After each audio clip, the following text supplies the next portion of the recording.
नमस्कार।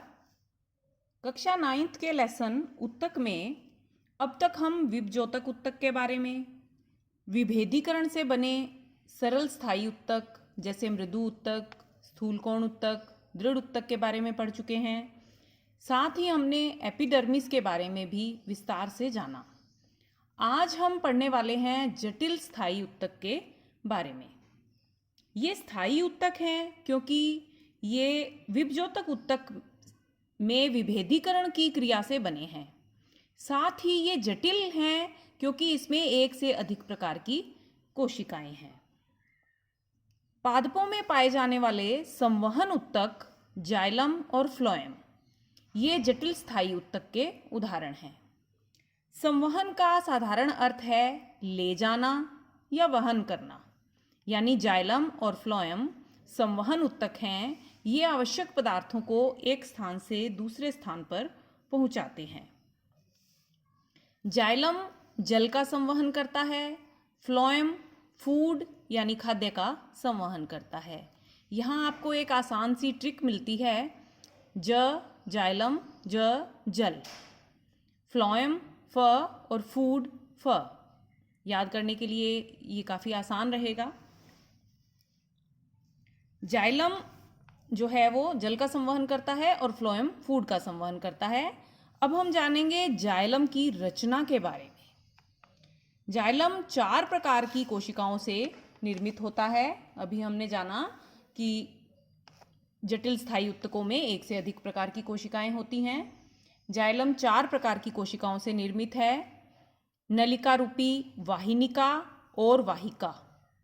वाहिनिका जिसे ट्रैकीड भी कहते हैं, वाहिका जिसे वेसल कहते हैं, और जाइलम मृदु उत्तक और जाइलम फाइबर या जाइलम रेशे। ये 4 प्रकार की कोशिकाएं हैं जिनसे जाइलम निर्मित होता है। इनमें वाहिनिका और वाहिका, इनकी कोशिका भित्ति मोटी होती है और इनकी जो रचना है वो नलिकाकार होती है, और परिपक्व होने पर ये दोनों कोशिकाएं मृत होती हैं। जाइलम मृदु उत्तक खाद्य का संश्लेषण करता है, खाद्य का संग्रह करता है, और जाइलम रेशे आधार प्रदान करने का कार्य करते हैं। इसी प्रकार फ्लोएम में भी 4 प्रकार की कोशिकाएं होती हैं। 4 प्रकार के अवयव हैं फ्लोएम के भी। फ्लोएम में है चालनी नलिका कोशिका, सह कोशिका, फ्लोएम मृदु उत्तक और फ्लोएम फाइबर। चालनी नलिका कोशिका ऐसी नलिकाकार कोशिका है जिसमें ऊपर और नीचे की जो कोशिका भित्ति है वो छिद्रित होती है।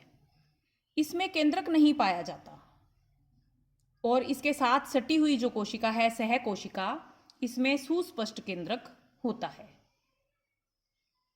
फ्लोएम मृदु उत्तक, यह भी जाइलम मृदु उत्तक की तरह खाद्य का संग्रह करता है, और फ्लोएम फाइबर जाइलम फाइबर की तरह सहारा देने का कार्य करता है। फ्लोएम का मुख्य कार्य है पत्तियों में बने भोजन को पौधे के विभिन्न भागों में पहुंचाना।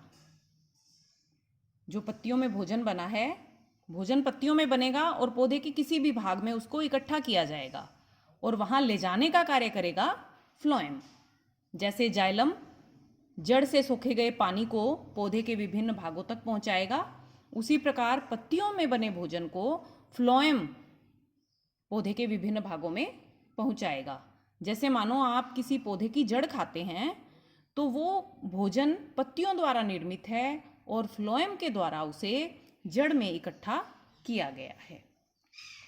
इन कोशिकाओं में जो सह कोशिका, चालनी नलिका कोशिका और मृदु उत्तक है, ये सभी कोशिकाएं जीवित हैं, और फ्लोएम फाइबर जो है ये निर्जीव कोशिका है।